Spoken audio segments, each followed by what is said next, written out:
जिनकी वाणी सोन कर दुनिया हुआ निहाल।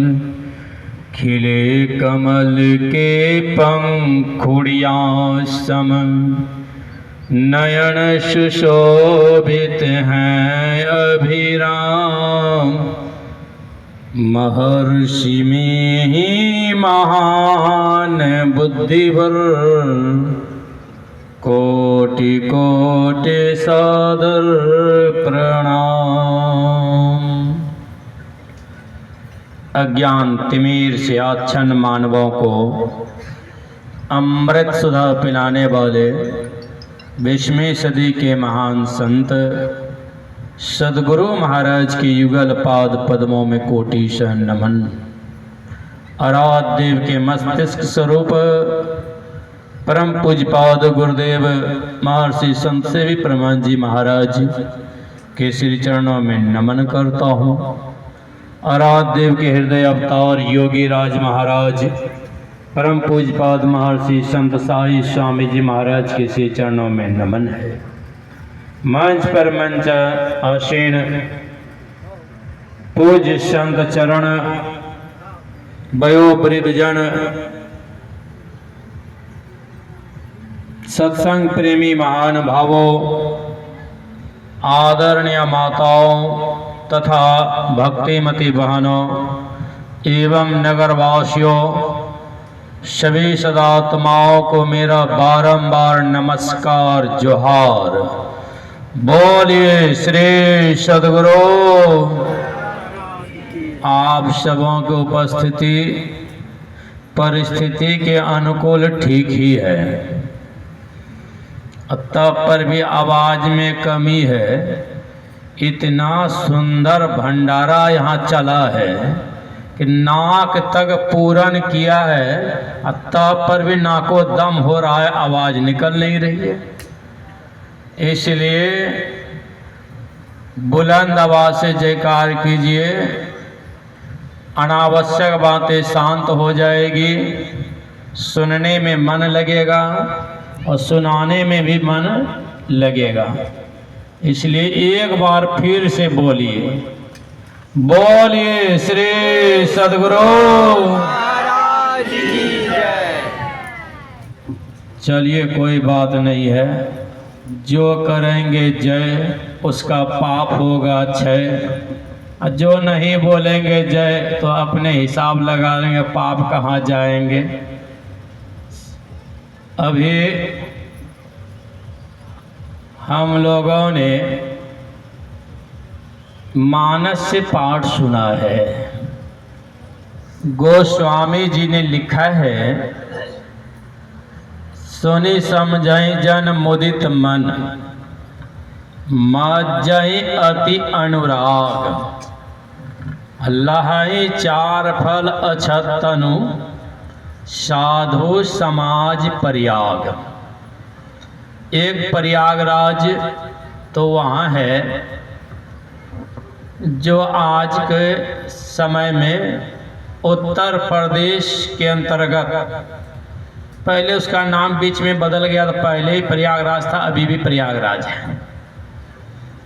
वहाँ पर कुंभ मेला लगा था, उसमें मैं भी गया था, मगर मैं देखा वहाँ पर गजब की परिस्थिति स्थिति। पति महाराज पत्नी महारानी जी और साथ में उनके बच्चे। बैठिए सरकार, हिलता डुलता दिक्कत होता है तो ये लचता है। सब के सब कुंभ मेला में एकदम एक स्थान से दूसरे स्थान के लिए प्रस्थान कर रहे थे, तो बीच में एक समस्या आ गई थी कि मोबाइल महाराज भी कहाँ रुकने वाले थे। संजोग पति भी है, पत्नी भी है, उनके बच्चे भी हैं, अब बीच में मोबाइल महाराज की जो घंटी बजी, उस मोबाइल को ऑन करके गप करने में इतने मशगूल हो गए, पति का भी ध्यान नहीं रहा। पत्नी महारानी बात में मशगूल हो गई, बच्चों का भी ध्यान छूटा। अब भीड़ के बारे में तो कहा ही क्या जाए।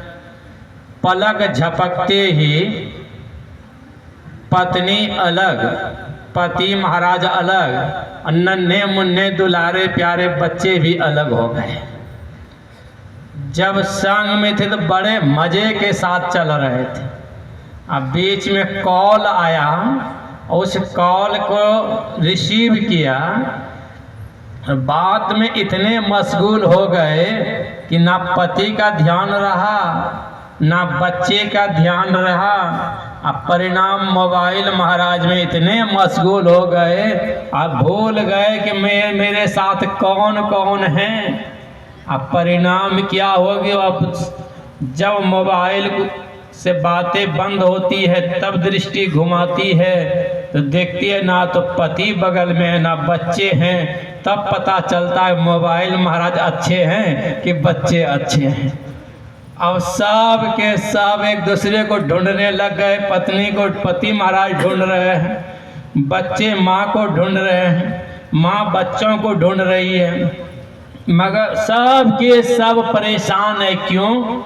क्योंकि बस थोड़ी सी भूल हुई कि हम किधर जा रहे थे और किधर बीच में ब्रेकर बन गया। उसी तरह से हम लोग परमात्मा की भक्ति करने के लिए कबूल किए हैं। जहाँ की भयंकर पीड़ा हो रही थी और दुनिया के कोई भी व्यक्ति सहायता करने के लिए वहाँ तैयार नहीं थे। माँ के उदर में भयानक पीड़ा कष्ट झेल रहा था जीव, और ऐसी स्थिति में भगवान से प्रार्थना करता गर्भ अवस्था में, हे प्रभु मुझे यहाँ से निकालो, मैं आपको कभी नहीं भूलूंगा। प्रॉमिस तो वहीं की दिया है, शर्त तो वहीं किया है। पीड़ा भयानक कष्ट सा है, क्योंकि जहाँ बच्चा 1-2 दिन नहीं 9 माह रहते हैं, और उस अवस्था में बच्चा किसको सुनाए अपना दर्द। अगर माँ लाल मिर्च की पाउडर का सेवन करती हो, जैसे पानी पूरी खाने में बड़ा मजा आता है उस समय, जिभिया के स्वाद में पानी पूरी को तो खा लेती है, पर पानी पूरी के साथ में जो लाल मिर्च की पाउडर शरीर के अंदर जाती है तो वो बच्चों को इतना तड़पा देता है कि बच्चा किसी को बोल नहीं सकता है। बस वही परमात्मा से प्रार्थना करता है, हे प्रभु मुझे यहाँ से बाहर करो, मैं आपको कभी नहीं भूलूंगा, कभी नहीं भूलूंगा।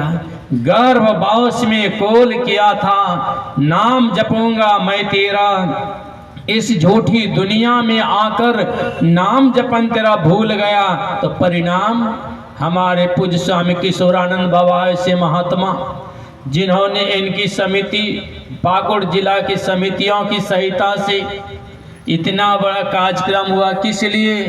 तो ऋषि मुनि संत महात्माओं को बुलाकर वही याद दिलाते हैं कि आप भूले हो, पर परेशानी झेल रहे हो, तो ऋषि मुनि सब आते हैं समझाने के लिए। कुछ तो समय निकाल, क्या करने के लिए? दुनिया का ठेकेदारी लेने के लिए कि दुनिया का मजा लेने के लिए?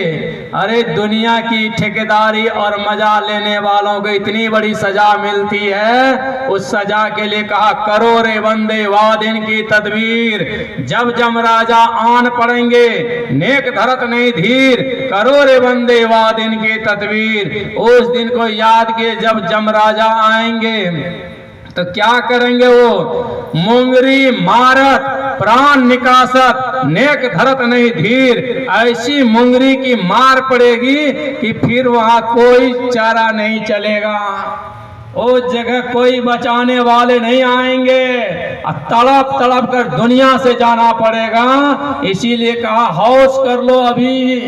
इस पूज्यपाद महर्षि संशय प्रमंज जी महाराज की वाणी में हौस कर, चेतो सवेरे सांस की मत आस कर, कब निकल जाएगी इसका पता हमको नहीं। इसका पता है किसी को?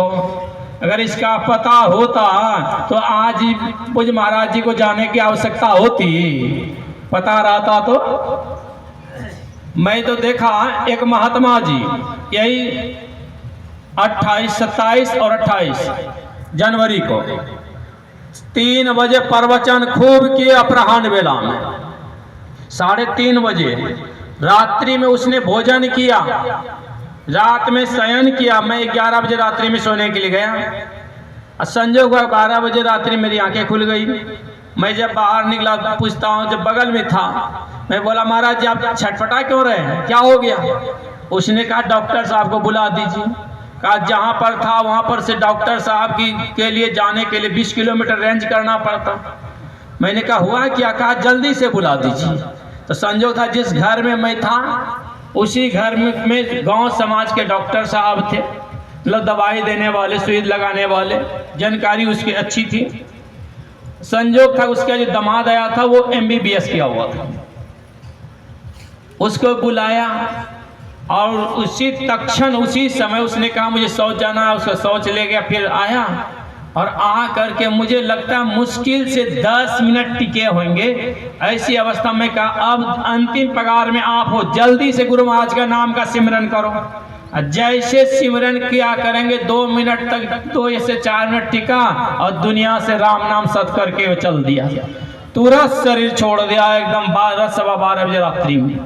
मतलब कि शरीर का कोई ठिकाना नहीं है। इसलिए कहा होश कर चेतो सवेरे। सवेरे का मतलब यहाँ नहीं कि रात भर सो और सवेरे उठ करके जग जाओ, जब जागा तब सवेरा लग जाओ भगवान के भजन में। गुरु महाराज कहते हैं जब जब नींद खुलती है तब तब उठ करके उस परमात्मा का याद कीजिए, परमात्मा का भजन कीजिए। नींद अगर नहीं, नींद सताती है सो जाइए, मगर ब्रह्म बेला में मत सोइए, ब्रह्म बेला में सोने से पाप लगता है। चरणदास जी महाराज ने कहा जागे ना पिछले पहर, करे न गुरु मत जाप, मुंह फारे सोबत रहे, ताको लागे पाप। एक बार पूज्यपाद महाराज संत साहिब स्वामी जी महाराज के पास में पिता और 2 बच्चे साथ में गए। पिताजी ने शिकायत की बाबा से, पूज्य महाराज जी से, महाराज जी मेरे बेटे ने दीक्षा तो ले लिए हैं मगर ये सुबह जगकर ध्यान नहीं करते हैं, भजन नहीं करते हैं। तो बच्चा कहता हाँ हाँ पिताजी मैं जान रहा हूँ आप क्यों शिकायत करते हैं। तो मैं भी जानता हूँ। चरणदास जी महाराज कहते हैं जागे ना पिछले पहर, करे ना गुरु मत जाप, मुंह फारे सोबत रहे, ताको लागे पाप। तो हे बाबा मैं मुंह फाड़ के नहीं सोता, तकिया में मुंह घुसिया के सोता ताकि मुंह फाड़ के नहीं सोना पड़े,